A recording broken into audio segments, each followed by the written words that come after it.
ধন্যবাদ আলামিন। আজ 16ই ডিসেম্বর মহান বিজয় দিবস। 1971-এ আমরা এই দিবসটিকে বাংলাদেশে বিজয় পেয়েছিলাম। বাংলাদেশের 20 লক্ষ মা বোনদের ইজ্জতের বিনিময়ে আমরা বিজয় ছিনিয়ে এনেছিলাম।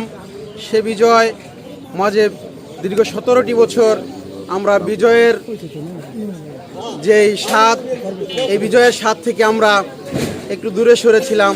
আমাদেরকে বিভিন্নভাবে জেল জুলুম থাকতে হয়েছে। গত 5ই আগস্টের পরে আমরা আবার পুনরায় সেই বিজয়কে বিজয় হিসেবে পেয়েছি।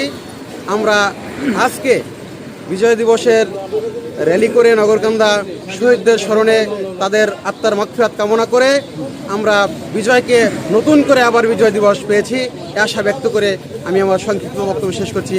আল্লাহ হাফেজ। বাংলাদেশ জিন্দাবাদ। বাংলাদেশ জাতীয়তাবাদী দল জিন্দাবাদ।